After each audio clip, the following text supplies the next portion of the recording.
Thank you very much for sharing your story with us today. Are there any questions for the witness? Representative Liston? Sure. Thank you, Chairwoman. And I'm sorry for what you have gone through. I read your story of abuse on your blogs, and obviously none of us believe that that is something anyone should go through, and our heart goes out to you for those experiences. But I will say, you have quite the collection of media and books and videos about this experience, where you share the story and have very, very defined opinions related to, the transgender care.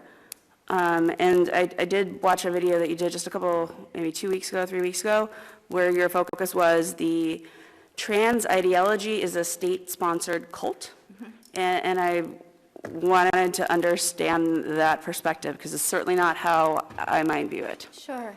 And for those who don't know, I grew up as a staunch Democrat, a card-carrying member of the ACLU. I volunteered for Planned Parenthood. The reason I started getting involved in this is because I got a letter from Equality Utah as a donor. What really concerned me initially is talking to lots and lots of gay kids who felt like they were transed in order to trans the gay away. So the idea that a child can be born in the wrong body is a metaphysical idea. And for doctors to embrace that is indicative of an ideological or religious belief system rather than something based on fact and based on medicine. There is no litmus test. There's no diagnostic test other than the feelings of the child to diagnose somebody with gender dysphoria. And going that step further, as I said, I 100% believe in gender dysphoria. I know what it's like to have intense feelings of distress about being a girl. And I honor that in the same way that I honor people who have schizophrenia or bipolar disorder. These are profoundly difficult mental health issues. But as a society, the fact that, Representative Click said he's not afraid of information, he welcomes it. But the fact that as a society, we have systematically been quieting people who have these stories. I've been told, I don't deserve to talk because I was never really transgender because I detransitioned. I've been told that I must have internalized transphobia and that I'm really transgender. I just won't accept it. These are ideological belief systems. The fact that, any doctor who stands up and says, we're concerned about the way these medical interventions are being used is labeled a Christian conservative and dismissed.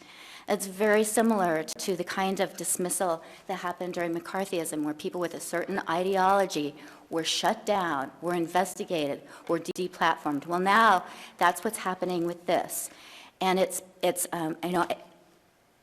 Representative Click is a Christian pastor. I work with lots of feminists, lots of lesbians who are scared by this because they know that they would have been put on this path if they were children today, because they were gender non-conforming children.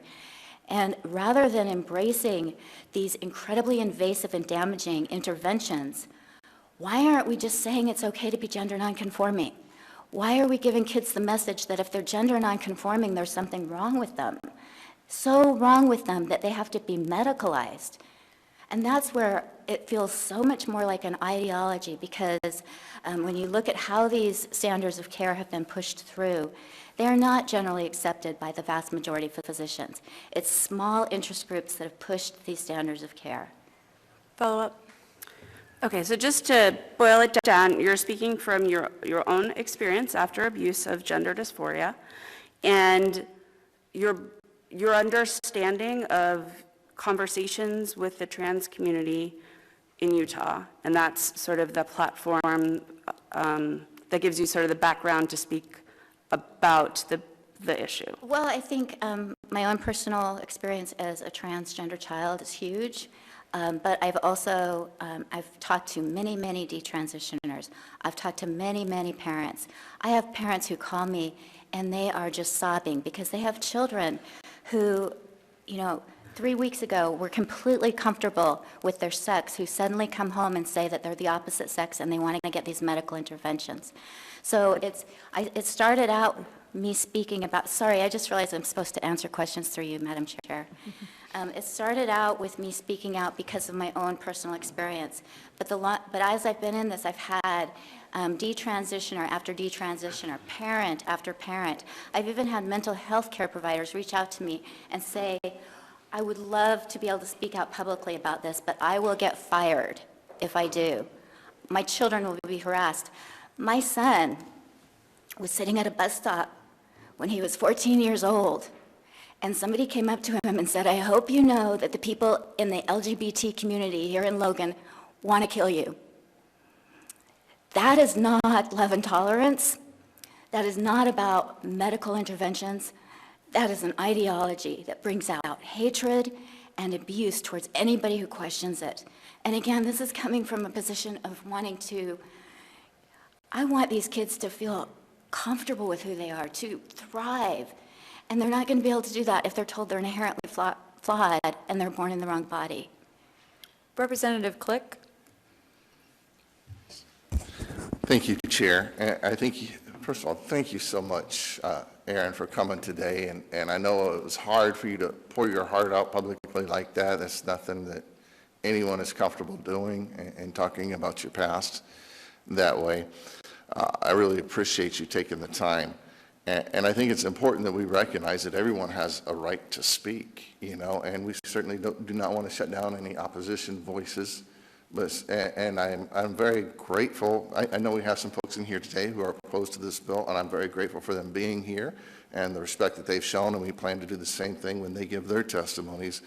But in general, maybe outside in other places, are you telling me that you experience people who demonstrate hate towards you just for speaking up, just for sharing your story because it doesn't match their agenda? Yeah, and that's why I say I'm here not just representing myself, but representing thousands of others. I work very closely with a woman whose son is still transgender identified, and she's afraid to speak out because her husband will lose his job. People have threatened me physically, said that they're going to hurt me if they ever come across me in the street. It's really hard speaking about this because there is so much hatred.